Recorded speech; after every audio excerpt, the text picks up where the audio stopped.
time goes by, this past Sunday would have been Kurt Cobain's 44th birthday. All these years have passed, yet the mystery of his death remains. Numerous movies, TV documentaries, specials, Dateline, 48 Hours, books out there covering this mystery, but still the question remains, was Kurt Cobain murdered? Was it suicide, as Courtney Love wanted people to think? And if it was murder, was Courtney herself involved in some way? We are going to be opening up those phone lines, 866-482-1011. And you can also go to Twitter and send messages, and also on Facebook, and I'll give you that information. But the man from the very beginning who was on top of this investigation, it was the person that Courtney Love hired. It was private investigator Tom Grant. And he just couldn't let it drop. You've heard him on my show many times in the past. He hasn't been on in about 3 years, so it's time for an update. But you've probably heard those shows and lots of discussion. Today we actually have some of the audio that Tom has released that you will hear, where he's talking to Courtney, and lots of the suspicion came from those conversations, and Tom couldn't let it drop, even after she fired him, because he was asking questions that she wasn't comfortable with. Tom Grant, great to have you back on the show. Good to be here, Alan. Good to talk to you again. You were one of the original pioneers that helped push this through to the point that other media grabbed a hold of it, and we were able to move on down the line and get on some TV and get some books done and all that. But you were one of the very few in the beginning of this whole thing that had the guts, I guess you'd say, to go ahead with the story where everybody else was afraid to do anything with it. Well, I was glad to do it, and glad I did it. And I made the commitment to give updates when things happen. I guess a good way to start, because there's always people listening who maybe didn't hear those other shows, didn't hear those Sunday night shows, or maybe they heard this, but maybe briefly, and this is the first time they're catching all the details. So why don't we start with a timeline, and we'll cover the updates, then we'll get into some of the specifics here, some really interesting audio that we're going to play, and I want you to talk about. But start with the timeline. Bring us back to when it first got reported that Kurt was missing, and you were brought on board. Go ahead. It was Sunday morning, April 3rd, 1994. I just happened to be working at my Beverly Hills office at the time on another case. Normally I wouldn't have even been there. But the phone rang, and it was Courtney Love. I didn't know who Courtney Love was at the time. I learned as I went to the Peninsula Hotel and sat down and talked to her. And she told me about how her husband, Kurt Cobain, had just fled a rehab in Marina del Rey. So that's how it all began, and it went from there. I'd been involved in missing persons cases before, and people that have turned up dead after they were reported missing. And so I'm always alert to red flags that pop up, and some red flags started popping up immediately from some of the things that Courtney was telling me, and some of the outright lies and contradictions that she said during our very first meeting. So when I left the meeting with a fellow that was working for me named Ben Klugman, as we walked down the hall, I said, we're going to document this case really well. So we did. I began recording every conversation I had with Courtney during the entire period that I worked for her. And by the way, she never did fire me. In fact, after I wrote her a letter 30 days after Kurt Cobain died, letting her know of my suspicions, rather than firing me, she started playing cat and mouse and hiring me to do other things to keep me distracted and keep me on the payroll, thinking that that would make me happy, I guess, and that I wouldn't go any further with this. But I worked for her for another 7 months before doing the first radio show, the Gil Gross radio show, and it was only after that that she stopped using me for anything. After that first broadcast, which I heard, and I think it was maybe a week or so after that, is where I contacted you, and you did your second show, which was with me. Right. I remember how, she was really trying to play you off and threaten people who would dare interview you or have that side of the story. It was she had a lot of weight back then, didn't she? Yeah, she was doing this indirectly. Of course, I only got one letter from her attorney slid under the door of my office that I picked up and I read and filed it away. I never responded to it, but they were threatening me with litigation and, saying, well, let's get together and see if we can work this out in your favor, that type of thing. And you can read between the lines and you know what they were saying. Hey, how much money is it going to take to make you go away, And I disregarded that and moved on. This wasn't about money. It was about what I believed to be a murder. Let's talk about why people believe that he was murdered in the first place. And this is where we get into the heart of the conversation. And I'll let you later in just a bit hear some of the audio when Tom was talking to Courtney. But why are people looking towards this as murder, and who are the suspects? Go over that with people. Obviously, you think Courtney was involved some way. Yeah. First of all, everything that I talk about here is covered at www.cobaincase.com. All one word, cobaincase.com, lowercase. And I have a case study manual that's available there, too, that has a lot more information, including copies of the original Seattle police reports and other information that hasn't been put on the Internet. And also recorded conversations are on the Internet that people can listen to at that website. But I'll just give you a brief outline of what I uncovered. And I'll tell you, to begin with, for the first couple of months, I thought that Kurt probably had committed suicide. But there was something that just smelled really bad. It didn't make sense. Things that Courtney was saying and telling me and having me do just didn't add up. There was so much going on behind the scenes and yet I was hearing other things in the media other than what was really happening behind the scenes. So it took me 7 months to reach a final conclusion. I was getting more and more suspicious as things went on, but it was only after 7 months of intense investigation that I was finally willing to come forward and speak out publicly. And, boy, you talk about risking your career, to come out against the person that hired you and accuse them of committing a crime. I mean, if I was wrong, first of all, I could have been put in jail myself just for doing that. Sure. Besides the lawsuits and everything else that I'd be paying off the rest of my life. So it was a risky thing for me to do, and that's why it took me 7 months to get to the point where I knew I had to do it. I'll go over just a brief outline real quick so people that haven't heard the story or haven't followed this will just get a rough idea of what we're talking about. Most people don't realize, but we've proven, and it's an accepted fact now, even with the media, that Courtney was facing a divorce, that Kurt was in the process of leaving Courtney and leaving Seattle when he was found dead. Courtney knew Kurt wanted out of the marriage. Just weeks prior to his death, she asked one of her attorneys to get the meanest, most vicious divorce attorney she could find. Someone else, item number 2, someone else was using Kurt's credit card. Courtney said he didn't have a credit card with him. We found out later that he did have a credit card at one time. In fact, that's what he used to order plane tickets in L.A. But credit card records showed that someone was attempting to use his credit card even after his body was found. I shouldn't say that. Even after we now know he was dead, but several days later when his body was found, the attempted uses of that credit card were immediately stopped.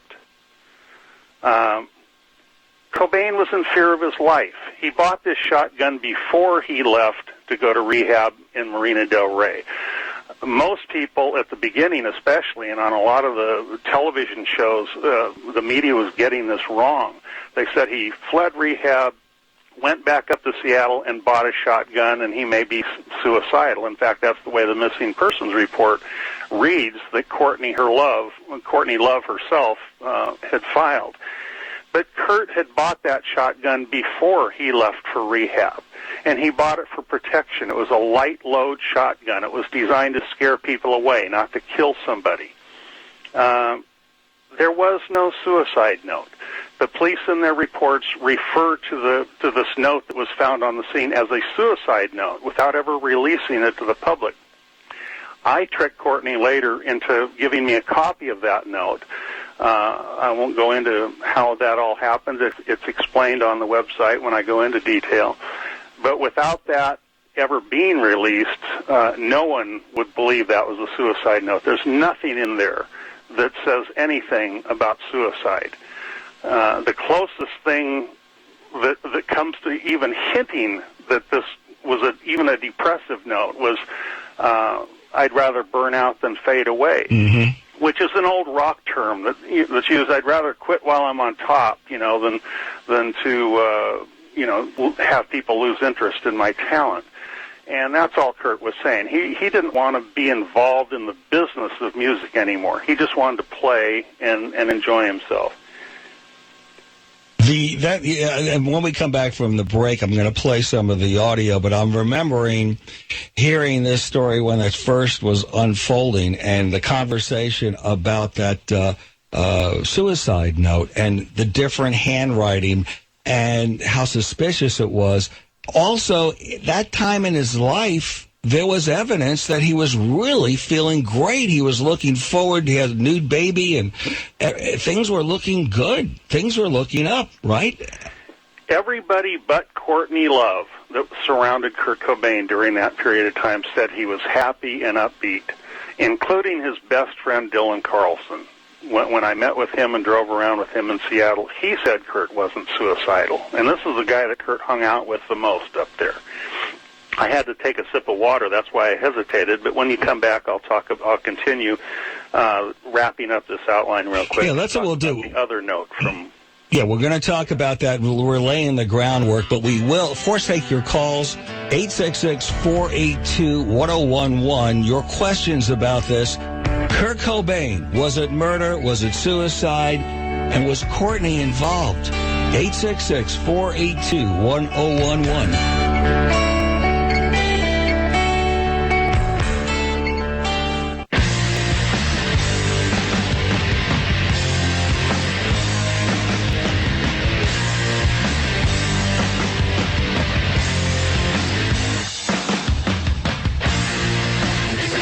It was an amazing time. And Tom Grant has spent more time investigating this out of his own pocket because his law enforcement background just wouldn't let him drop it. And not only has he put together the website, CobainCase.com, where you're going to find all the details, he's put his heart into it. There's still people who say, well, why hasn't this investigation been open? And we're going to talk about new information and the latest on the death of Kurt Cobain, likely a murder as far as Tom Grant's concerned and many experts that looked into it. We're going to take your calls, your questions, 866-482-1011, 866-482-1011. You can message me on Twitter. Just go to If It Rocks on Twitter, and on Facebook, look for me by name, Allan Handelman. That's Allan, Handelman, Handelman. All right, Tom, I'll tell you what, let me do this. Let's play some of this audio you have here. I'll play it in maybe 20-second bits, maybe every 30 seconds I'll pause it and describe it. It's low quality because it was taken from phone conversation in your investigation. About the time, when did you start recording and what are we about to hear? I started recording on April 3rd. I was practically in constant contact with Courtney night and day for the next week or so. Well, let's let it roll here. Let's see what we have and then get your background on it. You know, I tried to get this dealer busted, and I'm dealing with a Detective Terry in Seattle Narcotics. I'd been making videos and doing the LA thing and the New York thing and being all glamorous, and meanwhile he'd been playing like Slavonian, right? Yeah. And he got real depressed, and he wrote basically a suicide note. There's no real other way. He claims he was leaving me. You know, and that's what his talent is. But socially, he doesn't have one friend. So, I mean, you know, I always see on TV where the woman comes in and she's like, there's no way he could have run up with a woman, or there's no way he could have killed himself. I'm telling you, he has no friends. I don't know, my record's coming out in like a week. Yeah. So, and I've learned the value of this. I didn't think it when it first happened, but all publicity is good publicity to a certain degree, unless you're Michael Jackson. Whoa. Well, any publicity is good publicity. Right after his at this point, I mean, at this point you would think that other things would be on her mind. Yeah. Well, let me first mention the note she was talking about there was the note from Rome, where after Kurt died, she claimed that was a suicide attempt. But out of her own mouth, out of Courtney Love's own mouth, she said, now this is before she knew that Kurt was going to be found dead or, what was in the immediate future in the next few days. She said, he claims he was leaving me. He claims he was leaving me. That was Courtney Love that said that. Courtney Love said Kurt told her he was leaving her. So that proves right there that all this publicity about him leaving a suicide note in Rome was false. That came from Courtney, not from Kurt. That's right. All right, let me let it continue here, then you can give us the narrative. Stand by. What should I tell the Associated Press? I mean, should I call and confirm it so that it goes out and say I was there? Well, I'll tell you what. I'm just giving you my gut instinct, okay? I think you may end up regretting that you did it, okay? How come? Just because of all of the fringe problems that that you might have. If it goes in, and the rumor, once somebody, I deny it, and I can deny it all the way to the bank, and actually people will believe me if I deny it, if I say, it never happened. And he left, and I had come down to L.A. with the baby to support him, and our nanny to support him, and when he left, I got very depressed, and had to be hospitalized for some sort of nervous breakdown. I can say that to them as a hospital worker. That way there's no drugs involved. Yeah. Wow, so she's kind of planning how... Yeah. Wow, that's interesting. She's formulating how she's going to manipulate the media. And this is her specialty. This has always been her specialty, at manipulating the media. And they buy it hook, line, and sinker. They don't... It's amazing. They question somebody like me who has a reputation of being completely honest. Any background that anybody ever does on me, they'll never find any dirt on me. But yet somebody who openly admits that they lie. She said this in the press dozens of times. They just take whatever she says and they print it as gospel truth. Oh, they'll believe me, yeah. Oh, they'll believe me. I heard her say that, Man... Now, the thing is, I want to play more of this audio, but when you were having these conversations with her, how soon did something in your brain click? Something's not right with her, even though you were working for her. Well, as I said before, after our first meeting, when Ben and I were leaving and walking down the hall of the Peninsula Hotel, something didn't seem right. Just right away, yeah. Tape recording telephone conversations is illegal in California. I was about to do something that I knew to be illegal, but I was also prepared to stand before a judge and a jury and say why I did it, and let them decide my fate. I knew it had to be done because this was so fishy. And the stuff she was telling us right from the beginning was so contradictory and made no sense whatsoever. And I saw her as being extremely domineering and manipulative to her own husband. And he was missing. And she didn't want to go up there to find him. She wanted us to go up there to find him. Unbelievable. If I'm married and my wife is missing and I'm trying to convince people that he's suicidal, I'm going to be up there myself. I'm not going to stay in L.A. and hang around, But she cared more about her record that was coming out, and she had somebody else go up to Seattle. I've never claimed that Courtney was up there and that Courtney pulled the trigger. In the year... Oh, go ahead. Finish your sentence, and then I'll throw it. Go ahead. Well, this whole conspiracy theory thing, people automatically label that and roll their eyes when they hear that terminology, but thousands of actual conspiracies occur across the country every day. It simply means that more than one person was involved in planning and having the ability to carry out a crime. If I believed that Courtney Love acted alone or some other person acted alone, it would simply be a murder theory. No one would be able to call it a conspiracy theory, and that's had a lot to do with the press making a circus out of this whole thing. The word conspiracy that they don't even understand. Right, because everybody throws that around. It's such a hip word to use these days. But this is the thing that sticks out of my mind throughout this entire ordeal. You were asking Courtney, because she was saying, oh, you're lying, you're making it up, blah, blah, blah. You asked her to sue you. You wanted to testify, nothing more than get this evidence. You had more evidence than anybody. You were the investigator from get-go, but you begged her to sue you. She didn't take the bait, did she? Yeah. Right. And you'll recall, even during the early interviews with you and with other radio stations, I said that on the air. I said, please, I would love you to sue me, But she never has, and I've told the media, I've told radio, television, magazine writers, anybody that's had any contact with me about this case, I've said, Courtney will never sue anybody over this, because then we'll be able to depose her. And a deposition's actually more fruitful than testifying on the stand in a court case. Wow, that's heavy. That's really amazing. All right, we're going to continue on this, including the latest. Kurt would have been 44 years old, and what's surrounding this murder is not going away. It's good to have you here, everybody. Define your need of war. To me, it's what we do in the Now, sometimes on TV, you see these 48-hour shows where they'll take a murder from 20 years ago, 30 years ago, and usually it's a persistent prosecutor or a police officer that won't give up. And they find the case, they find that they were wrong. Sometimes people are released from jail, people are arrested. And if you look at the evidence of this case, Kurt Cobain would have recently been 44 years old.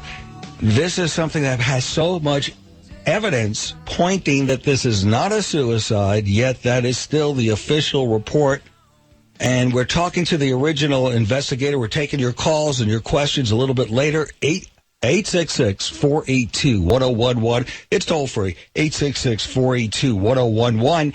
And let me tell you, here's a great website, CobainCase.com, because it is official. There are thousands of websites out there. This is the one from Tom Grant, and a lot of the audio that I'm playing, you're going to hear. It's all there. Very well done. CobainCase.com. Tom Grant, good to have you back.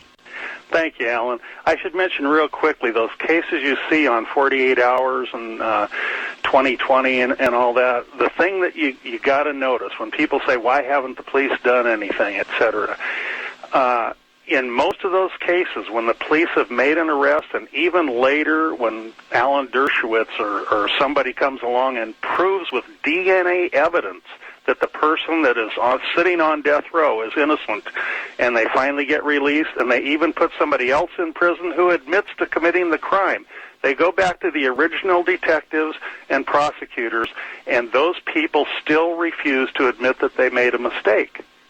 They say, true. I still think we got the right guy. That's true. I noticed that. That's right. They stick to their guns. That's right. It's political. They don't want to look like a fool. They want to get promoted and whatever. And this is it's human nature. This is what I want listeners to do, especially if you don't even know who Kurt Cobain is and you have no interest. Just as a murder case, a possibility somebody is getting away with murder. And he thinks, and he's not the only one, by the way, in addition to my show, of course, that we've talked about over the years when Tom's been on, we've had Dateline, 48 Hours, numerous documentaries, books have come out about this subject. So this is something that's not new. But at the same time, there is new information and new audio that he's going to put on the website. Let me continue with some of this audio from you talking to Courtney early on. I'm just going to play it the way it is. There's a little pause in between certain segments when you can tell us what we're hearing. And, the sympathy goes to me, and Kurt doesn't get in any trouble because it looks like he's not supposed to be in rehab in the first place. That he felt pressured, and so he jumped over the wall. All right. I mean, how's that for a spin? Then it appeared that I attempted suicide. But, you know, I don't know. I mean, the press always perceives me as, like, you know, completely tragic and fucked up anyway, and I have, like, a record coming out. So, you know, selfishly, it might even help sell records. Wow, this is just incredible. I mean, she says, here's the spin. She's deflecting with you, planning the spin, and it's so obvious in these conversations. Go ahead and tell us what we're hearing. Go ahead. Well, first of all, you already know that she has reported to the police that he's suicidal, and yet she's talking like this to me. This is before the body was found. I'll just finish up with this outline real briefly. It's just a couple more items I want to finish with. Sure. In addition to the note that the police called a suicide note, in the December issue 1994 of Rolling Stone magazine, I picked it up. Courtney was on the cover, and I read the article, and she started talking about a second note, another note that Kurt had left for her. So when you listen to these tape-recorded conversations, you'll hear me asking her about this second note, and she starts describing. She had no idea about things that I had done before I start asking her this, but she tells me, oh, it was a note he left me. I found it under the pillows. Right away, of course, that tells me she's lying because it would have been in the police report. She would have been committing a crime by withholding it from the police when there's a dead body at the scene. It was never listed in the police report. It was never mentioned by the police when I met with them and talked to them or anything. So I started questioning her about that second note. And when she was done, I said, there's only one problem with that, Courtney. Dylan and I, when we were in the house the night before the body was found, we looked under the pillows. We looked between the mattresses. We looked under the bed. You'll hear that discussion with me and Courtney. And all she can say is, it was there, Tom, it was there. Well, I know for a fact it wasn't there. She didn't know that we had been in that bedroom and looked in the places where she said that note was. So that note came from somewhere else, if it even exists. We've never seen it. She even said it wasn't really like a suicide note, and she says, it says something like, I'm leaving, I don't know where I'm going, please don't follow me, I'll be there to protect you. Yeah, that has nothing to do with anything. That has nothing to do with suicide. But she, in the Rolling Stone interview, she made it sound like it was a suicide note. Right. Even though her quoting of that note, the things that she quoted that were supposedly in that note, had nothing to do with suicide again, just like the note the police had. And the note from Rome, by the way, you'll also hear on the recording, she told me that Sergeant Cameron from the Seattle Police Department told her to burn that note, that it would never do her any good. You'll hear Courtney Love telling me that Sergeant Cameron told her to burn that Rome note. And she did. And she describes what happened, and it, went up in the air, and there was a pop and whatever, But she's destroying evidence, evidence that could have proven he committed suicide if it was still there, and if it was really a suicide note, like she began telling the press. And we're going to talk about possible suspects and other people involved, but the thing is, and there's maybe somebody out there in law enforcement can think about this, with the evidence that has piled up. And this website will give you all the stuff. It's Tom Grant's official website, CobainCase.com. You look at all that evidence, and isn't it reasonable that police would reopen the case? It is overwhelming. It is overwhelming. 866-482-1011 is our number. We are laying the groundwork. We will be going to calls, but if you do have any good questions or comments or curiosity, give us a call. We'll get you on hold. Let me play a little more of this conversation. My other concern, too, and you're in a better position to judge this than I am, but, could this cause a problem later on down the road if something ever does seriously go wrong or something happened to you and he thinks it's a trick again, Well, I just won't tell him it's a trick ever. It's like one of those things, one hand washes the other. Well, you don't think he would ever find out that you never really were in the hospital? No. No one will tell him. I mean, the people that are so unethical, but the people that I had do this, I paid. Yeah. Whoa. Maybe tonight if you could come over again? Yeah, that's fine. There's some stuff I want to show you. Yeah, okay. I don't know. I just, there's some stuff that was, was left at my house that I never thought to really look at. Well, let's see. Who is this? Is this another conversation with Courtney? That's Rosemary Carroll. Was Courtney Love's own entertainment attorney, who herself was suspicious of Courtney Love's involvement. She had an office near my office in Hollywood, and when she suspected that I thought something was wrong, she gave me a call, and I went up to her office. And when I walked in, she put her head down on her hand and started, shaking her head back and forth. And she finally lifted her head up and says, "Tom, Kurt wasn't suicidal. He wasn't suicidal, Tom." And then she's the one that told me that just a couple of weeks earlier, Courtney had called her and asked her to get the meanest, most vicious divorce attorney she could find.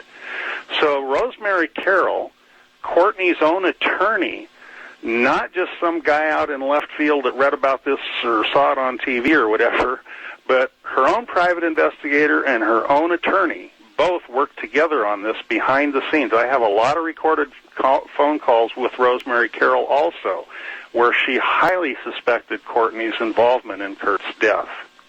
We will talk in detail how unlikely and almost physically impossible, from what I remember, for somebody to try to commit suicide shooting a shotgun the way supposedly he did, and we'll get into some of that detail too as we continue. Tom Grant is the chief investigator in the Kurt Cobain murder. He says that he was murdered. He's got strong evidence, but the Seattle Police Department says, no, we're going to stick with what we got, and he can't get them to look at these new developments. We'll be taking your calls, 866-482-1011. All right, let's go to Frank briefly here. Frank, you want to bring up line one. You want to bring up something about the shotgun? Yes, sir. Go ahead. Mr. Grant kind of insinuated that this shotgun wouldn't kill somebody. What gauge was it, and how far away was this shotgun when it was fired from him? All right, Frank, thanks for your call. Go ahead, Tom. Explain all those details. 20-gauge shotgun. It had a light load shell in it, which means that it didn't have a lot of firepower. And I never insinuated it wouldn't kill somebody up close. He got it to scare people off the property. There was no fence or gate or fencing around the property or anything. Anybody from the park right next door could just walk right through the bushes up to his front door. And he was having that happen. So his best friend, Dylan Carlson, went with him to buy the shotgun, and that was the reason, just to scare people away if he had to. But he didn't want to kill anybody. He would have bought a rifle probably if he wanted to kill somebody. But certainly that shotgun was powerful enough to commit suicide with, if I believed he committed suicide. And it was placed in his mouth. Just the pressure, the air pressure alone, even if there were no pellets in that shell, would have done enough to kill him. It would have done enough damage to kill him. So please don't misunderstand me. I'm not saying that shotgun could not have killed Kurt Cobain. No. I'm just saying that somebody else is the one that put it in his mouth and put his hand on the trigger to pull. Exactly, because the very position that he was in just makes it very, very, very unlikely. This is a mystery, and I'm going to ask you later what you think. I don't know if you have all the details or if you're hearing this for the first time. The website that explains everything from the man who was there from the beginning, CobainCase.com.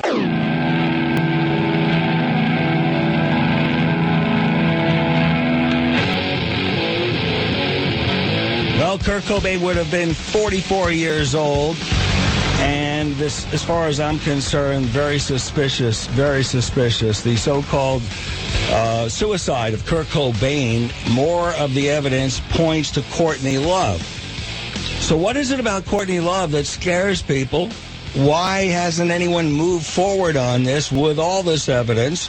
And nobody yet would even confront Tom Grant, the chief investigator who's making these allegations, who dug up all the stuff, whose conversation you're hearing with Courtney Love on this recording. Why didn't they sue him? Why didn't they shut him up? They didn't. And so many things are out there. It's just a mystery why this has gone this long. 866-482-1011. Are you suspicious? And who do you think may have been involved as we continue. Tom, you wanted to talk, I'm going to continue the conversation you had with Courtney, but you wanted to talk a little bit about the heroin because in the news that was a big part. Yeah. There were a couple of things in the news that were highly inaccurate but caused people to believe it was a suicide that I'll mention first real briefly. First, Kurt Cobain was not barricaded inside the room, which was reported by the media and was told to me by the police. When you read the police reports carefully, you realize there was a stool that was simply across the room on the other side of the room that led out to a balcony. There was a push and pull, like a bathroom door lock, a lock on the door. So anybody leaving could have locked the door and then just pulled it shut, and it would have been locked. He was not barricaded. He did not leave his driver's license out so people would know who he was. That was written about and reported in the media, and that made it look so poetic, like he was so concerned that people knew it was him.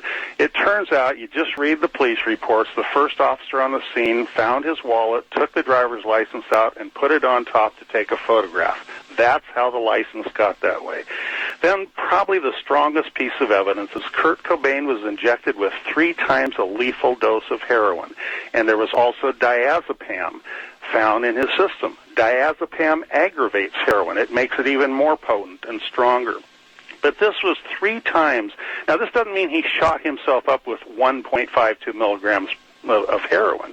It would have taken at least 225 milligrams of heroin to reach that kind of a blood level after somebody is dead.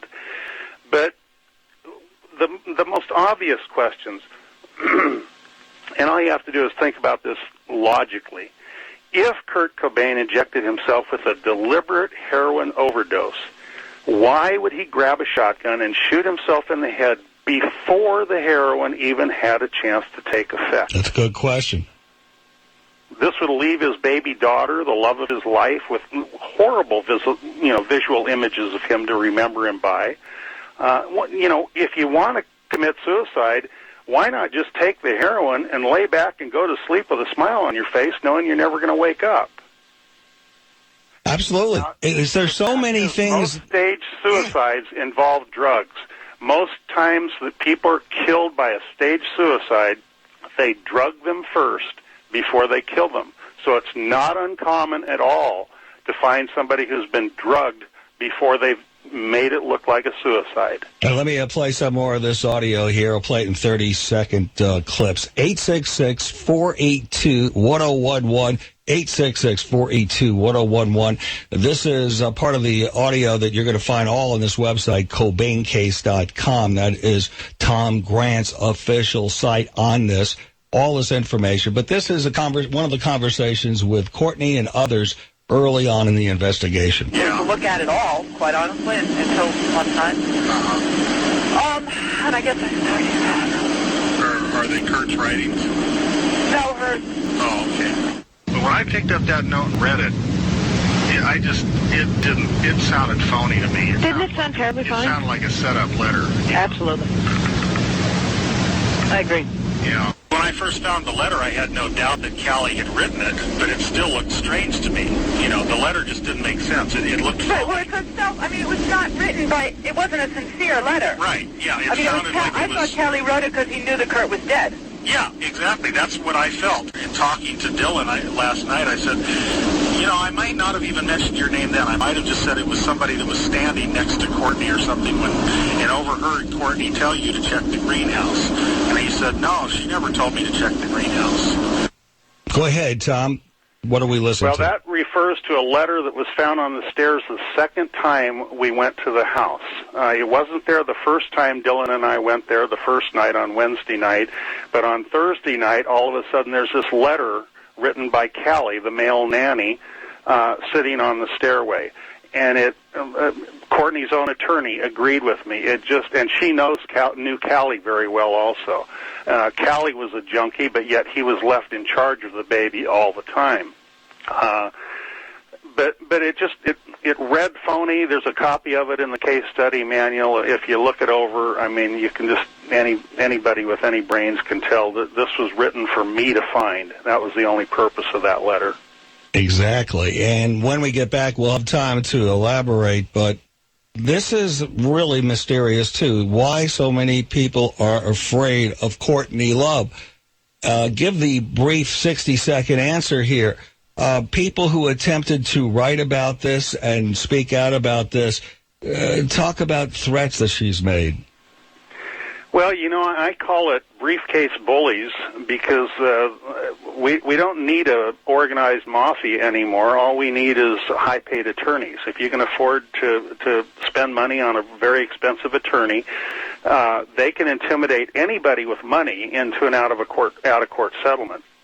So why should somebody take a chance on a story like this if they're working for a network or a magazine that might be worth millions of dollars and risk a lawsuit that at the very least they know they're going to settle out of court for hundreds of thousands of dollars, and if it ever went to court, they know that they could possibly, because jury, you never know what a jury is going to do, they could possibly lose millions of dollars. So that's really the thing that scares people. It's not Courtney that scares people. All right, it's attorneys. They're attorneys. All right, we'll pause here. 866-482-1011, 866-482-1011. It's the Allan Handelman Show. Good to have you along, everybody. It's a mystery. A mystery why, after all this time, nothing still ever moves forward as far as the police getting involved. They're almost sticking their heels in the ground, saying, we don't like this guy from L.A., this private investigator getting in our business here, so we're just not going to do it. And they have the right to do that. But the case won't go away. In fact, there's so much interest in this. It is just amazing how many books and documentaries and Dateline and just how many different things have dealt with this. And the interest is huge. I mean, you still get as many hits today from Kurt Cobain fans and even people who aren't Kurt Cobain fans but just want to see some sort of justice as if it was just a year ago. Yeah, it really blows my mind because it's not something I really wanted to jump into. I've never gotten involved in anything called a conspiracy before, publicly. It's just not something I wanted to do, and that's part of the reason why I knew I had to do it was because I didn't really want to do it. I just had to. And there were, we talked about this before, there were a lot of copycat suicides. This really ate away at me. Courtney and I even talked about it while we were driving once up there when I went back up to Seattle after Kurt was found dead. And Courtney and I were driving, and she talked about the copycat suicides as if, in fact, all she was saying is everybody's blaming me for it, But she never went public and tried to get kids to stop. Over 60 kids that we know have killed themselves. And they didn't do it because Kurt died in a car accident. They did it because they thought this guy that they looked up to chose that as his way out, And I know that. I said it at the time, but it was confirmed by emails that I've gotten over the years and that I still get. People saying, you may have saved my life. I've been suicidal. I've been so depressed and everything. And I've just gotten into Kurt's music recently, and then I found out he killed himself. And I got really depressed. And then somebody directed me to your website. I mean, to this day, I still get those emails. Absolutely. That website is CobainCase.com, CobainCase.com. Let me play some more of this, and then I want to know, as you listen to this, do you think Courtney is in some way involved, knows more than she is letting on in the death of Kurt Cobain? 866-482-1011, 866-482-1011. All right, Tom, I'm going to play another clip of this audio, you talking to Courtney and others on the case. Wow. So, I mean, that's, it's obvious that they're lying. yeah. I don't think that he was out at Carnation, and I don't know why Courtney's trying so hard to convince people that he was, and she's got the police convinced because they're saying that that's where they think he was for a couple of days. What's amazing is that he can do this. You're the one that filed the missing persons report. Yeah, and I'll totally come forward with that because people wouldn't take me seriously. Yeah. Now, go ahead and this last part here, go ahead and catch us up, and then we'll play some more. Well, first of all, the police report says that it was Wendy Cobain, Kurt's mother, that filed the report. But I found out that it was actually Courtney that filed the report, and I questioned her about it, and she admitted to me that, yeah, she was the one that filed it. And that's why it was worded in the way that it was worded, that he left Seattle, bought a shotgun, and may be suicidal. And I want to talk about, since you don't necessarily think she pulled the trigger, that means somebody else is involved. And in a bit, I want you to tell me where you put some suspicion. But let's continue on this last part of the conversation. Courtney, when I was up there before, you said you were going to have Callie come up so I could talk to him, and that never happened. I couldn't get him to do it for me. What I want to be an Injected kid. Was that okay? What I'm getting at is talk isn't going to get us anyplace. I don't care if they promise to come or if you say you're going to get them down or anything. I know, but if I could see the county coroner on the fucking phone right now. But it's not going to mean a thing to me until they walk in the door. That's what I'm trying to say. I understand. Well, see, it sounds like at that point she's saying to herself, oh, man, I got to get rid of this guy. He's sniffing out too much. Well, anybody that knows Courtney Love and her history and has ever dealt with her in her personal life knows that she doesn't take that kind of attitude from anybody without calling them names, without yelling at them. What Courtney Love should have done with me right at that point is said, you know, F you, using as much profanity as possible. You're a stupid idiot. I don't need to talk to you. I don't ever want to see you again. And, you know, she just should have climbed all over me like she has climbed all over so many other people for doing so much less. I mean, I was accusing her of being involved in her husband's murder. And she's talking to me like she's afraid of me. And when you just look at all the things that have happened since he died, her behavior, taking care of her kids, the drugs, the problems, I mean, man, that people aren't putting two and two together. Not that just because she's always stoned that she's necessarily involved, but the evidence just seems to be mounting. Let me just play a clip here. This is Hank Harrison. This is Courtney Love's dad. And this is a small clip. I've had him on the show many times. He's got an interesting background himself, a little out there, but this is what he says. She's a psychopath. She has a sociopathic personality like I do. Hank Harrison is Courtney Love's father. He told Dateline he thinks Love is somehow implicated in Cobain's death. And he's written his own book about it. I don't know who killed him. I know who benefited from his death, my daughter being one. It may not surprise you to learn that father and daughter have been estranged for years. While Harrison buys the theories, the authorities don't. Wow. And you're going to hear a whole lot more. Again, the website is got all this and a lot more, CobainCase.com. So Tom Grant, who is the chief investigator, he was there from the beginning. He was the one, if you're just tuning in, that Courtney hired when Kurt was missing. But he started to put the pieces together, and as you're hearing these conversations, he's starting to get suspicious. And it's obvious she's trying to hide something. And I know we're laying a lot of groundwork here, but I do want your opinion. Do you think that there may be some guilt going her way? And if not, why doesn't she confront Tom Grant and bring him to court? Get him to stop this. 866-482-1011, 866-482-1011. We'll read those tweets a bit later. But go ahead, continue there about what we just heard, and we'll hear a little more. Well, I was going to mention Rosemary Carroll. That first part that you were playing was from Rosemary Carroll, where she said, I don't know how she can do this, how she can get away with this and all that. She was basically telling me how surprised she was that Courtney was able to manipulate the media so well, because Rosemary was like Courtney's right-hand person. She traveled with her and was with her all the time, and she just couldn't believe what was going out to the media as compared to what was really happening in real life.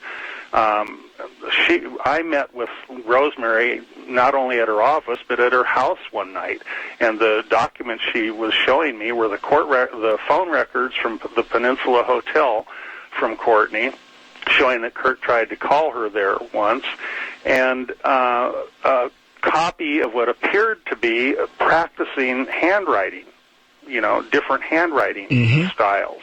And that was very suspicious to Rosemary Carroll. Courtney had left her backpack at her house, and Rosemary started going through it and found this stuff. Here's Courtney's own attorney turning over evidence to me, One of the things that I remember you talked about was a death threat writer Lynn Hirschberg had from Courtney, and this is about an article I guess she wrote in Vanity Fair. Was this before or after? And what does this tell you about her possible? Who can she get to help her on these little schemes? Because she does make threats. Talk about that. Well, that's an example of what I was talking about, how she gets her attorneys involved. And if anybody that was paying attention at the time will notice, a few months later, Courtney got a cover photograph of herself with wings on Vanity Fair as a makeup for this Lynn Hirschberg story, so that Vanity Fair wouldn't be sued over what they said and over what Courtney actually has later admitted, that she did do heroin while she was pregnant. And that's all Lynn Hirschberg had accused her of doing, and Courtney denied it and threatened to sue. But Courtney later has admitted that she did do some heroin while she was pregnant with Francis. Now, with this in mind, you don't think that she actually pulled the trigger. Somebody else was in cahoots.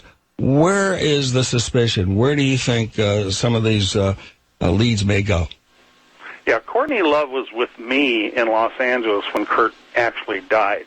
I was hired while he was still alive, but he died, I believe, late Sunday night or early Monday morning, anywhere from 10 or 11 o'clock at night on Sunday night to 5 or 6 a.m. Monday morning.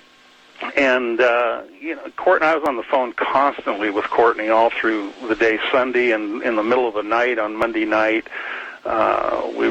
she'd call me at 1 or 2 o'clock in the morning. She was up at all hours. And so I knew where she was when Kurt actually died. And I've never accused her of pulling the trigger. Unfortunately, it would make it easier if I could just put this on one person. Like I said, then we'd get rid of this word conspiracy. It would just be a murder theory. But Callie was at the house, so I know he knows a lot. I know he was involved in covering up. I know he was involved in that letter that was left on the stairs. There's some other things that I've never mentioned. There's some other evidence that I've never brought forward. But I have said from day one that Callie, otherwise known as Michael DeWitt, Callie's kind of his nickname, was involved in a conspiracy with Courtney Love that resulted in the death of Kurt Cobain. And I've always said there are others that may have been involved, but I believe for a fact that Callie and Courtney Love were involved in this, and since it was two or more people, that's what makes it a conspiracy. And El Duce, I never believed that it was a deliberate cover-up by the police or the coroner or anybody. Now, the coroner happened to be friends with Courtney, and I think what he did was unethical and dishonest, but, you see that everywhere you go, and you even see very good people doing bad things and making bad judgment and mistakes. But I've never seen this as a huge conspiracy thing involving dozens of people or anything other than Courtney and Callie and possibly one or two other of their friends. And El Duce claims Courtney offered him $50,000 to kill Kurt? Yeah. Wow. And he passed a polygraph by Dr. Gelb, who's trained the FBI in polygraph examinations, and at the time was considered to be one of the top polygraphers in the entire country. And El Duce passed a polygraph, and I sat down with Gelb after the polygraph was over with, and I said, is there any way this guy could have passed this thing and, faked it or done something? Because I've heard of different tricks that people can use to pass polygraphs. Right. And Gelb said, no, not this guy. Unbelievable. No. All right, let's take a break here. What do you think about this, North Carolina? 866-482-1011. Nothing continues to happen because the Seattle police said, we're not going to deal with it. And Courtney's own behavior is suspicious, but when you look at all this evidence, you got to scratch your head. 866-482-1011. 866-482-1011. You can also join me on Twitter. Just look for If It Rocks. It's Tom Grant.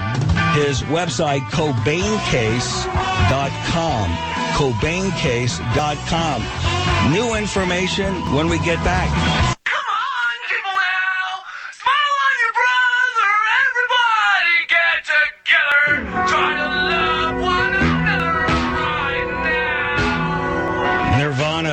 and almost single-handedly kind of made the grunge whole movement as big as it was. It was a pretty exciting time. Kurt Cobain supposedly, reportedly, committed suicide. But Tom Grant says, no, not so fast. And I should know, hey, he was there. Courtney Love hired him to find the missing Kurt Cobain. He started putting two and two together. And from that day till this day, he continues to work on the case. All the details you can find on his website, CobainCase.com. And up until recently, all of this at his own expense, because he believed in it. His background is law enforcement. I want to go to the new information, but I want to play some more of this audio. I believe this audio, we have about 30 seconds left of this, is what Dateline was reporting. Let's see here. Investigated very thoroughly. And a spokesman for the King County Medical Examiner's Office told us that there was no rush to judgment. The Medical Examiner's Office determined the cause and manner of death of Kurt Cobain only after considering all of the evidence. Did Courtney Love kill Kurt Cobain? Did she have a hand in any kind of conspiracy to kill Kurt Cobain? These are favorite topics of, fanatics. Todd Gold, senior editor. The conspiracy theory thing that you're talking about there, that's, this, anybody who would be interested in this, it's under the same guise as, did we really go to the moon? That's right. What they try to paint it as, yeah. Yeah. That was Matt Lauer talking, by the way, in the beginning, and I recall sitting when we were getting ready to film the Dateline thing, sitting right across from him thinking, this would be really cool if I was like an athlete or, done something notable. But it was embarrassing to me. I mean, the thing, it was interesting to be doing, Dateline and the other media stuff that we did there, but it was not something that I was proud of or that I felt really good about myself about or anything. It was embarrassing. That's right. You had to go into the gutter and expose such filthy behavior. All right, 866-482-1011. Owen is next. Owen, good to have you on. Hey, how you doing, Alan? Doing great, Owen. What's your question? I just wanted to know if when the initial toxicology report was founded or whatever they done after Kurt's death, if the amount of heroin in his body was enough that would kill someone or would be enough that they wouldn't be able to live through the injection of it.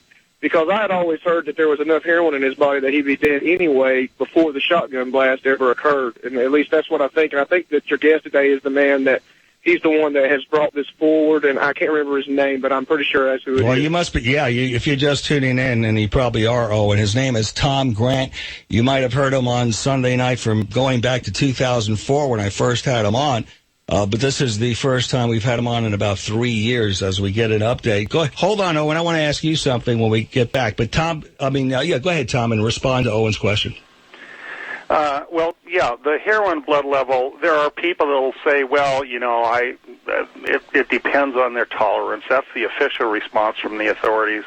And so my simple answer to that I did 15 years ago, as I said, just show me one other case where someone has died and there's been an autopsy and there's been a heroin blood level equal or higher to that of Kurt Cobain, and anywhere in that report there's some kind of evidence that he would have had time to pick up a shotgun and shoot himself.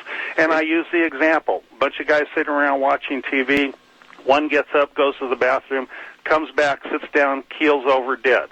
If you find me something like that, you've proven that Kurt Cobain could have killed himself, because if somebody had time to walk from the bathroom and sit down on the couch before he dies, he certainly would have had time to pick up a shotgun. In 15 years, and with all their millions of dollars of money that they could spend on research, not one single person has ever come up with a documented case to meet my criteria. Nope. And it's not a complicated criteria. It doesn't have to be all the exact same circumstances as Cobain's. It just has to show me that somebody with that kind of heroin blood level survived long enough that they could have done this. And it's not even a matter of surviving. I'm sorry, go ahead. No, you go ahead. Go ahead. What I was going to say is it's not so much a matter of maybe surviving the initial injection. It's the body's response to an injection of heroin that large. How could he have even had the motor functions to grab a gun, put it into his mouth, and shoot his brains out? I mean, because intravenously injecting heroin, especially when somebody that does it as much as he done, it would have been an almost instantaneous effect on his body to sedate him, correct? I was just going to say, you're one of the few people that understands the difference between intravenous injection and, say, swallowing or some other form of Sorting injecting it or smoking it. Yeah, drug.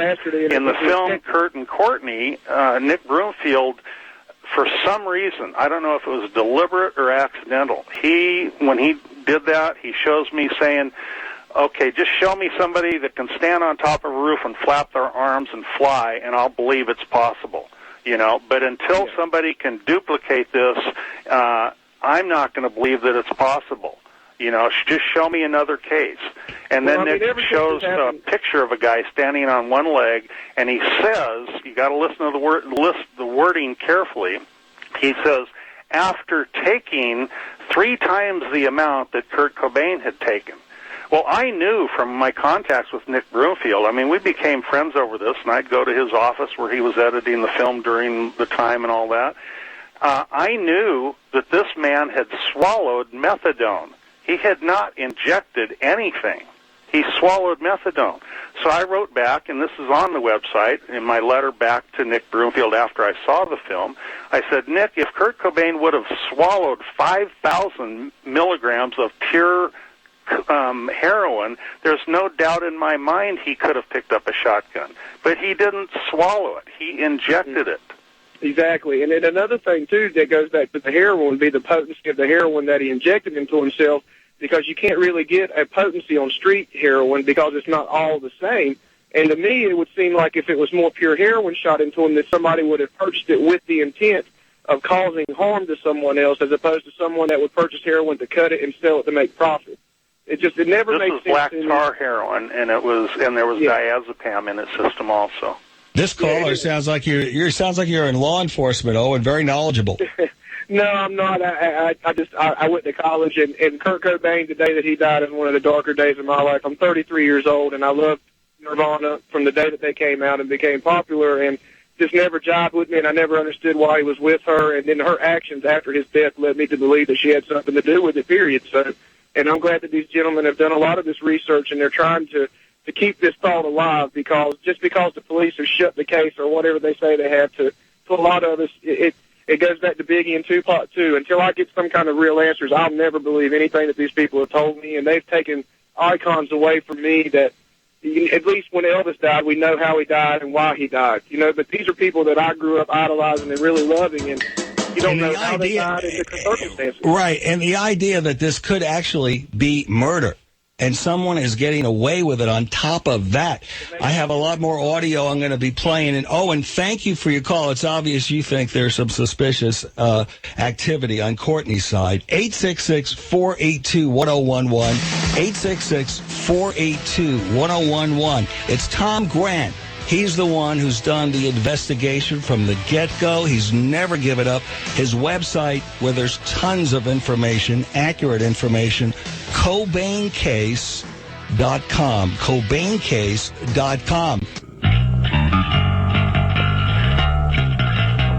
He would have been 44 years old, but the interest in Kurt Cobain and Nirvana continues. But you have probably even more people just scratching their head saying, how can this case be left up in the air like this after all the work that Tom Grant has done?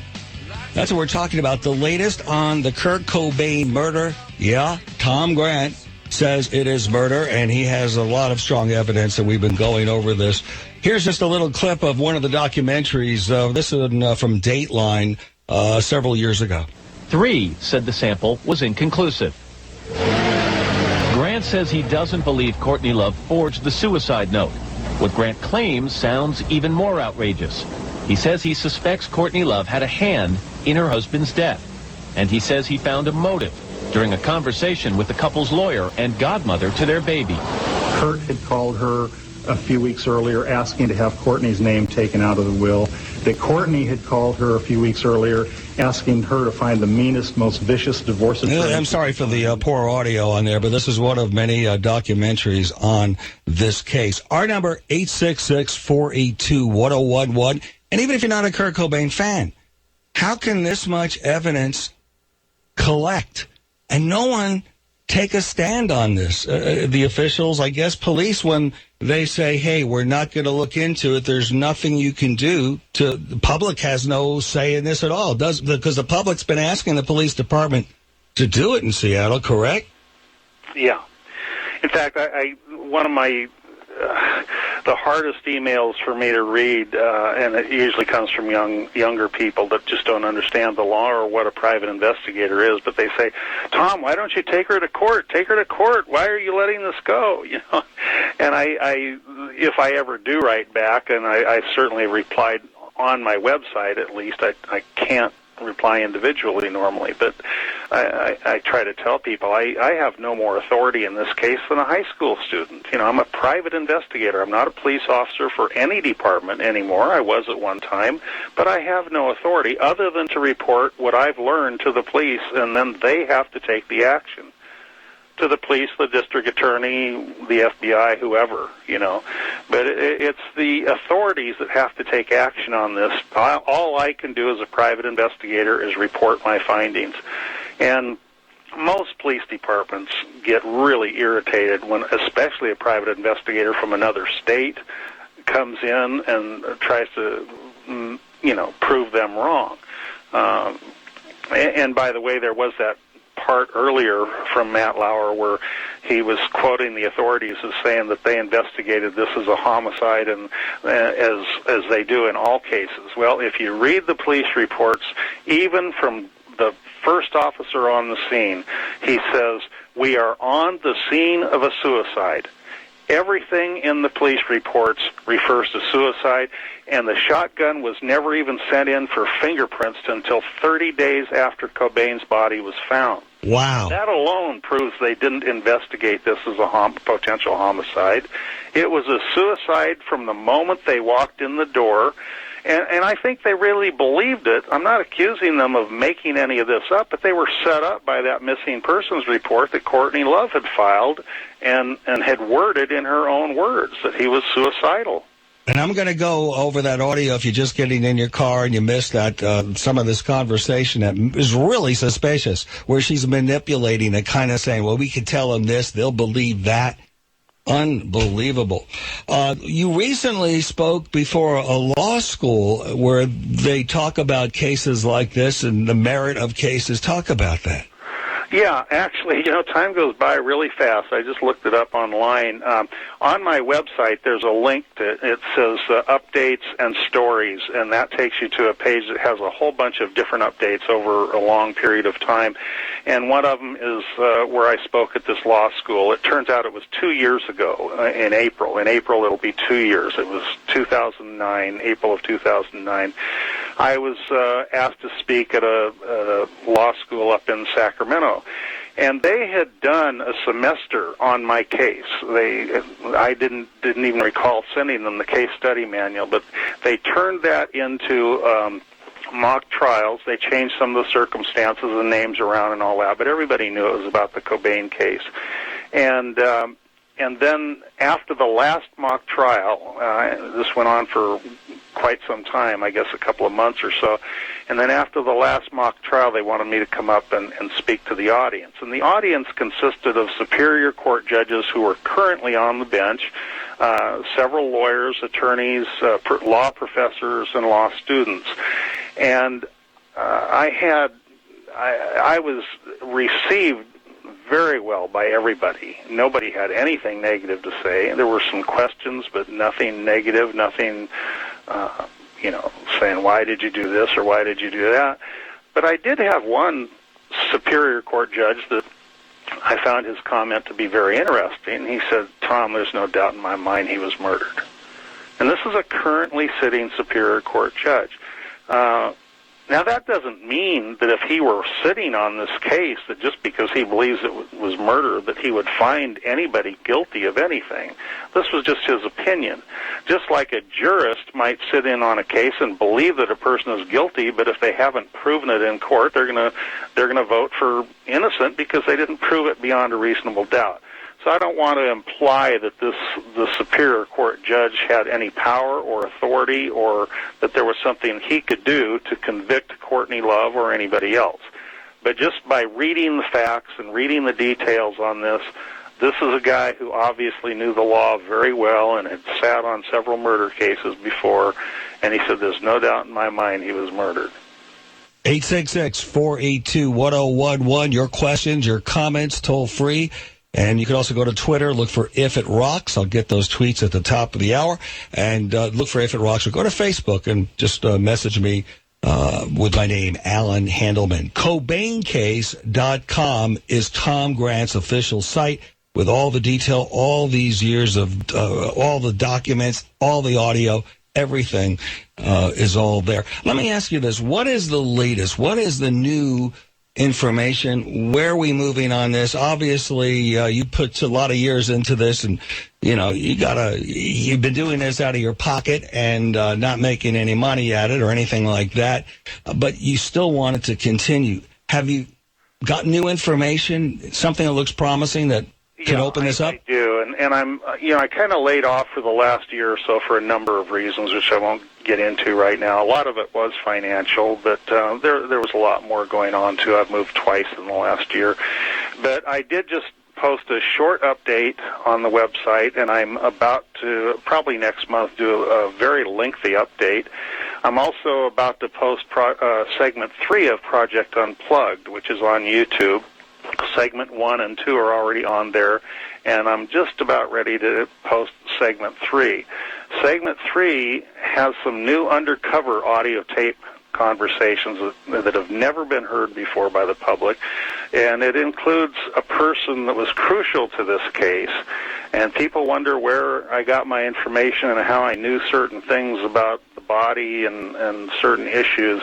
They're gonna learn a little bit by segment 3 of Project Unplugged. You do good work on that stuff. There are some new surprises. There's also some audio that I just picked up on from Courtney that I've probably listened to over and over again, but she made a real brief, fairly quiet kind of comment that I hadn't even noticed before. You get so tired of listening to hours and hours of her rambling and talking that, just like anything else, sometimes you read or you hear things over and over until you finally pick up on something. That's true. Well, there's something really interesting that I just caught that's going to be in segment 3. What did she say? Well, I'll have to wait until I release it, because otherwise it won't. Yeah. I want people to wait for this. Okay, no, because we have a lot of audio that I think is strong enough. Whatever you have, I can the audio that we were listening to, the audio that you released, I remember those first few shows that we did. You didn't go public with that audio for many years, from what I remember. Yeah. Oh, yeah. When I was telling people that they were in the midst of divorce, and I was getting all kinds of flack for that, and people calling me names and nasty emails. But finally, when I released the information of Courtney talking about a divorce, and he says he's leaving me and things like that, it caught on, and people realized, hey, this guy knows what he's doing. And if you just get in your car, I'm going to play that audio. You tell me, when you listen to that, is she kind of manipulating the story in the press and trying to get people to believe it was suicide right from the get-go? 866-482-1011, 866-482-1011. We have a line open. Bo, line 1. Bo, real quick, what's your question? Good to have you on. Well, I don't have a question. I have a comment to make. I lived in Orange County and San Diego from the late 70s until the middle 90s, and I didn't use drugs, but I did know a lot of people who was using heroin at that time.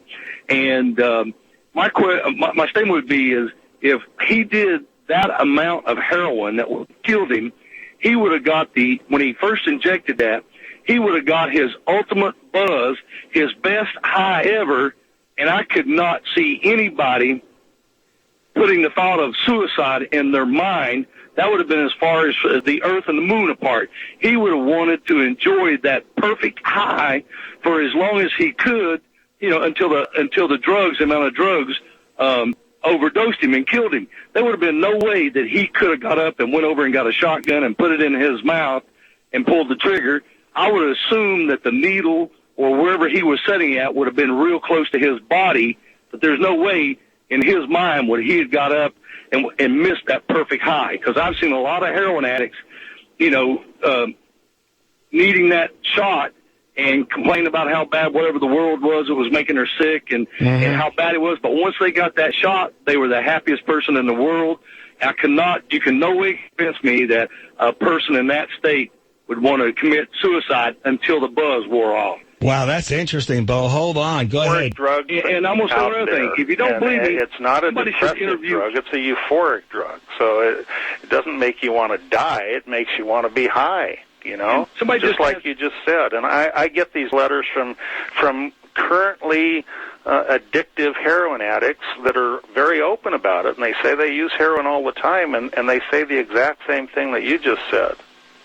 Yeah, you know, I've seen a lot of people, you know, like I said, I lived in Southern California in Orange County and San Diego during that era, and, you know, I've seen a lot of people using that, and there's no way that you can convince me. Now, if they didn't get drugs or 3 hours after the buzz wore off, that would be different.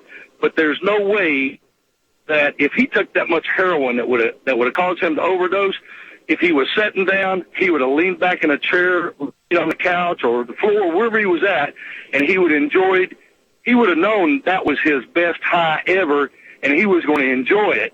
And there's no way he would have missed it, get up and go get a shotgun and kill himself. No, there's no way. No way. Yeah, you're in full agreement. Listen, before I let you go, obviously you agree with Tom Grant. Is this something that you've heard before? Or is this something you're just turning on the radio and hearing for the first time? Or do most of your friends think or assume that Courtney may be involved in some kind of a murder? I'm kind of like with you guys. You know, the evidence, physical evidence, doesn't lie. And, you know, I haven't heard that much of the physical evidence. But since I've heard about it, the show today, I'm going to go to the website and read up. But you and I know physical evidence doesn't lie. And, you know, people can lie to the authorities and do stuff like that, but the physical evidence is there and it doesn't lie. But I do believe most people I've heard and talked with over the years thinks that she does have something to do with that because she's the one that would benefit the most, and that's where you start looking. All right, Bo, I appreciate your call. Very interesting. I want to hear more of what you think, North Carolina.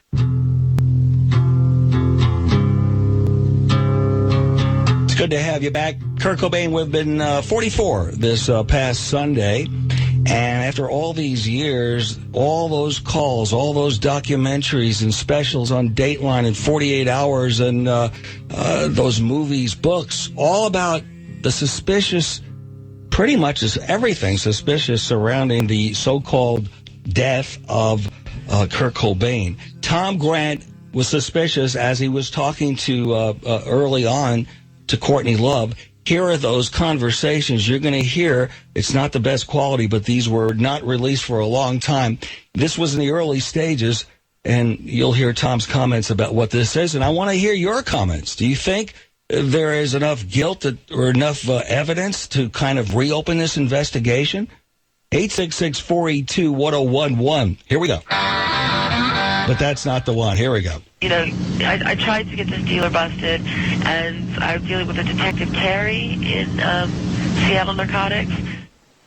I've been making videos and doing the LA thing and the New York thing and being all glamorous, and meanwhile he's been playing like Slavania, right? Yeah. And he got real depressed, and he wrote basically a suicide note. There's no real other way. He claims he was leaving me. You know, and that's what his talent is. But socially, he doesn't have one friend. So, I mean, you know, I always see on TV where the woman comes in and she's like, there's no way he could have run up with a woman, or there's no way he could have killed himself. I'm telling you, he has no friends. I don't know, my record's coming out in like a week. Yeah. So, you know, and I've learned the value of this. I didn't think it when it first happened, but all publicity is good publicity to a certain degree, unless you're Michael Jackson. What should I tell the Associated Press? I mean, should I call and confirm it so that it goes out and say I was there? Well, whoa, that's so interesting to me. You know, the more I listen to this, it's obvious. This is right after he died, and she sounds almost so excited about her career. This is no publicity, it's bad publicity. It just sounds really awkward. Yeah.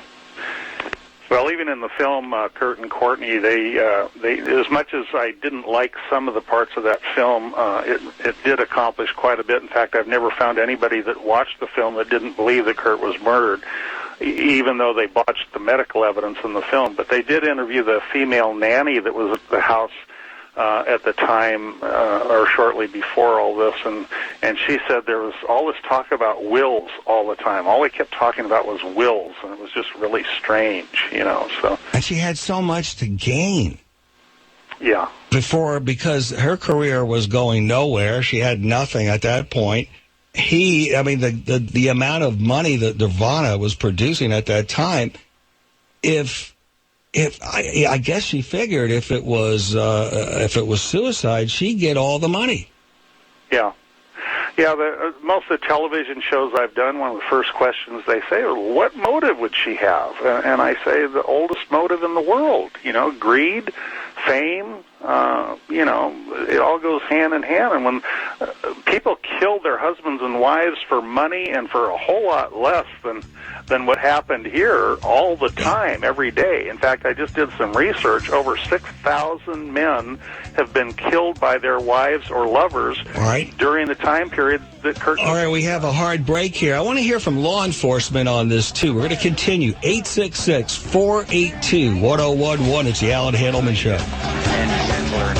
Anger burns in Los Angeles. Frederick of Hollywood is being looted.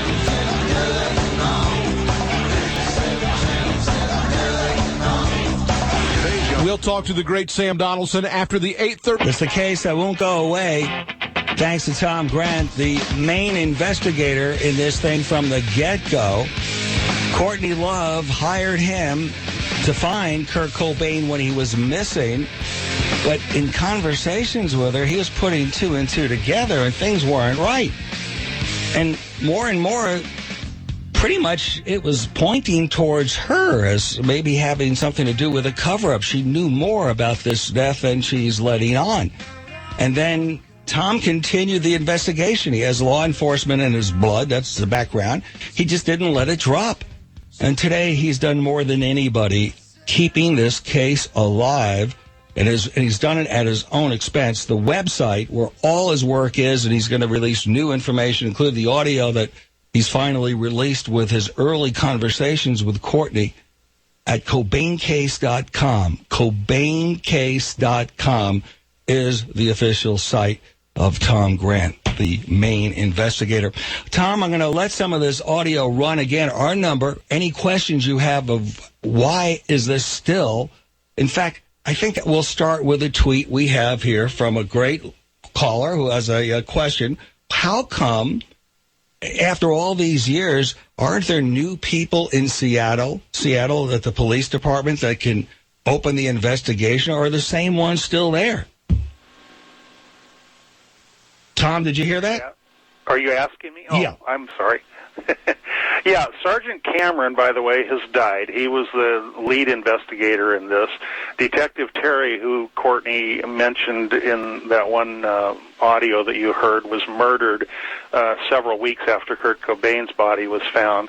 He's a narcotics detective that Courtney used to use to bust drug dealers when she needed help. He was a good friend of Courtney's, and yet he was, a narcotics officer. And I'm not trying to defame him at all. Especially for his family's sake. I don't know that his murder had anything to do with this case. But, he's gone. Hartshorn, the Dr. Hartshorn died in a hang gliding accident. El Duce got killed by a train just weeks after his interview with, for the film, Kurt and Courtney by Nick Broomfield. So there's been a lot of turnover. We keep hoping something will change up there. All I've ever really asked for is change the finding from suicide to undetermined. Just do that. That's all you got to do. Right. And why not? There's so much evidence and there's so much proof that there was a jump to judgment here that why not change it to undetermined? And I'll tell you why not. Is because it would create a media frenzy that would force the Seattle authorities to do something and to really look into this.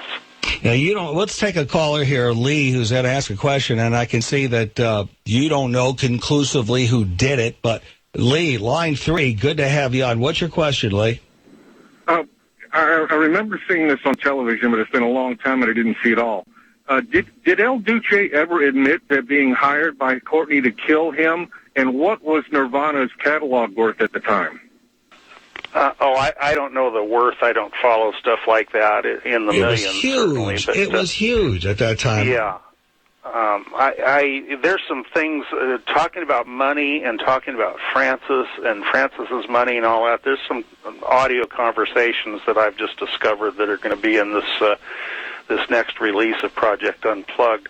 What was the first part of that question? He says the guy, he believes on a television special, it was probably one you were involved with, that El Duce admitted that he was hired. Is that what your question is, Lee? Yes. I think I remember him saying that he had been hired by Courtney to kill Kurt. Right. He did say that, and that's true. That's where he passed the polygraph. I sat in on the interview he did with Hard Copy years ago. They're the ones that had him polygraphed also. They paid for the polygraph. That's right. And I sat in the room while Diane Diamond interviewed him and listened to his story and everything. He actually said, I thought she was joking. I didn't really think she was serious, but I was out of town or I probably would have done it. You know, I mean, this guy really was a sleazeball, and that's why Courtney went to him. But since he didn't do it, there's no law against him saying I probably would have done it, you know, and he thought that was funny, but that was the type of character he was. Wow. What was your take on Courtney's father? He called me almost from day one, wanted to write a book with me. He came to my office. I've spent hours and hours with him. As he said, and you heard that in one of the conversations that Allan played, he refers to himself as a sociopath. And I'm totally convinced that's where Courtney gets her personality from. All Hank Harrison cares about is fame. I caught him lying to me time after time after time. I told him he had no credibility in my mind. Right. And I said, if I was Courtney's father, I would be loving her and helping her, you know, in whatever loving way that I could, but yet I would want her to tell the truth about what happened. But I certainly wouldn't be going out there in the public and bad-mouthing my daughter, talking about her sex life, and calling her a murderer. Yeah, basically. Just so that I could write a book and make some money. Yeah, in fact, you might remember, I had him on the show a couple of times, and one of the times you said, Allan, I love to, you know, you're the one who broke this, but I don't want to talk to the guy. He has no credibility. He claimed to be... They tried to get me on Geraldo with him also, and I refused. Right, and we had... actually, he used to be a part of the Grateful Dead. I think he was a road manager, and he has a book he was trying to hawk. But you'll hear the clip I'll play a little bit later, where he says, yeah, I think she is involved in the murder. He didn't hold back. Lee, I'll give you 30 more seconds. Go ahead. That was all I had to say, and I'm really looking forward to what's coming out next. You're welcome. Hey, listen, the CobainCase.com has everything from the get-go, including this audio. I'm going to let it roll. This is actual audio where he was talking to Courtney early on, and she was, if you listen, trying to manipulate it to get the public to believe it was suicide. Tell you what, I'm just giving you my gut instinct, okay? I think you may end up regretting that you did it, okay? How come? Just because of all of the fringe problems that that you might have. If it goes in, and the rumor, once somebody, I deny it, and I can deny it all the way to the bank, and actually people will believe me if I deny it, if I say, it never happened. And he left, and I had come down to L.A. with the baby to support him, and our nanny to support him, and when he left, I got very depressed, and had to be hospitalized for some sort of nervous breakdown. I can say that because as a hospital worker, that way there's no drugs involved. Yeah. And, the sympathy goes to me, and Kurt doesn't get into any trouble because it looks like he's not supposed to be in rehab in the first place. Yeah. That he felt pressured, and so he jumped over the wall. All right? How's that first end? Then it appeared that I attempted suicide, but... I don't know. The press always perceives me as, completely tragic and fucked up anyway, and I have, a record coming out, so, selfishly, it might even help sell records. My my other concern too, and you're in a better position to judge this than I am, but, could this cause a problem later on down the road if something ever does seriously go wrong or something happened to you and he thinks it's a trick again, Well, I just won't tell him it's a trick ever. It's like one of those things, one hand washes the other. Well, you don't think you would ever find out that you never really were in the hospital? No. No one will tell him. I mean, the people that so unethical, but the people that I had do this, I paid. Now, how this conversation we just heard, how soon after his death was that recorded? That was before he was found dead. Whoa. Unbelievable. And she's already hinting about suicide, and he didn't have a friend in the world? That's not true. Yeah.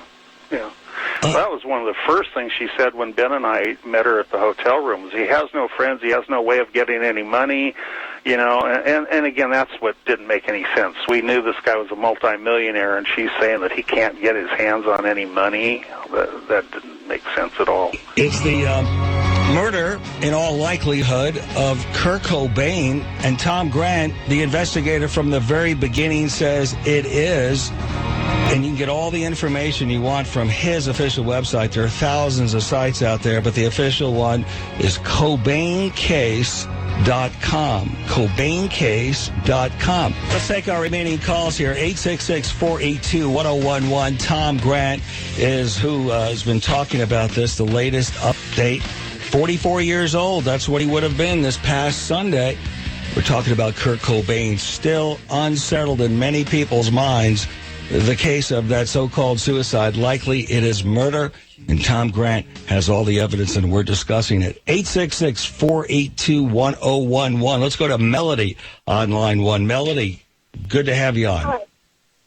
Hi. I've been listening, and I guess it's a comment more than a question, but my son was in middle school, junior high, when all of this happened, and so many of the kids that he went to school with, there were several that committed suicide and left notes saying that they were going to be with Kurt Cobain because they had such a following. Nirvana and Kurt Cobain were just huge. And I guess I'm appalled that the police did not investigate this as murder, and it was not taken seriously. And because they let it go as just a suicide, if it had been investigated as murder, how many young kids across the country, because if it happened in my son's high school, it happened across the country. I know it did. Sure. And how many lives could have been saved if the police had taken this seriously as a murder investigation then instead of a suicide? I'm shocked. I'm appalled, and I'm hurt that all this time has gone by, and they still Melody, hold on. We'll come back to you. Let's get his response to that. Go ahead, Tom. Yeah, Melanie, I appreciate that call so much. It touches a spot in me that is rattled pretty easily, and it is another reason why the Seattle Police Department will never reopen this case on their own unless they're forced to, because of the potential lawsuits from the parents of all these kids that have died. I remember 2 years after Cobain's death, I thought the copycat suicides were over again. Were over by that time. I thought, okay, it's run its course. They're going to stop now. And then I pick up the paper in L.A. and I read about two 16-year-old kids, a boyfriend and a girlfriend, who stood on the cliffs of Rolling Hills Estate up by the old marine land that was shut down up there in California. And they stood on this cliff and turned on their radio, turned on Nirvana music, and left a suicide note talking about Kurt Cobain, and then hand in hand they jumped off the cliff to their death.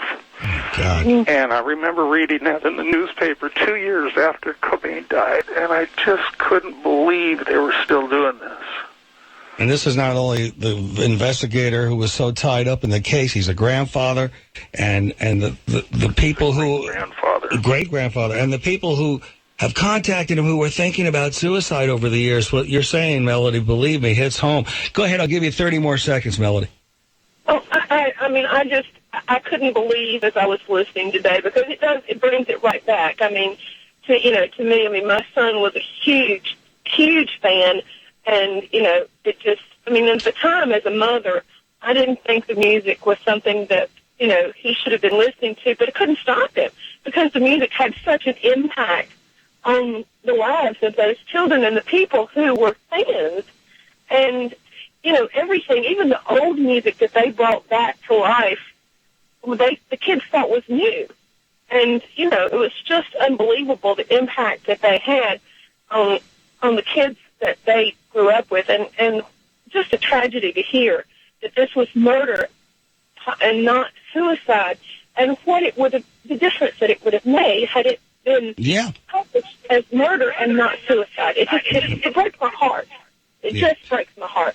Melody, thank you so much for that call, and I appreciate it. Tommy, you have anything you wanted to add to that? Melanie. Yeah. Go to that website, Melody, and everybody else. It's his website. There are thousands of Kurt Cobain sites. CobainCase.com is the official one. CobainCase.com. Let me play a little bit of the Dateline with Hank Harrison. I don't have my audio with Hank readily available, but on my show, when we had him on, he was clearly saying he agrees with Tom, clearly thinking that Courtney was involved with the murder. Here's part of that on Dateline. If she's a psychopath, if she has a sociopathic personality like I do. Hank Harrison is Courtney Love's father. He told Dateline he thinks Love is somehow implicated in Cobain's death. And he's written his own book about it. I don't know who killed him. I know who benefited from his death, my daughter being one. It may not surprise you to learn that father and daughter have been estranged for years. While Harrison buys the theories, the authorities don't. Anyway, that's just a part of that. We have less than a minute. We have 30 seconds for you to wrap it up here. Keep up the good work, Tom Grant. Go ahead and use that 30 seconds any way you want.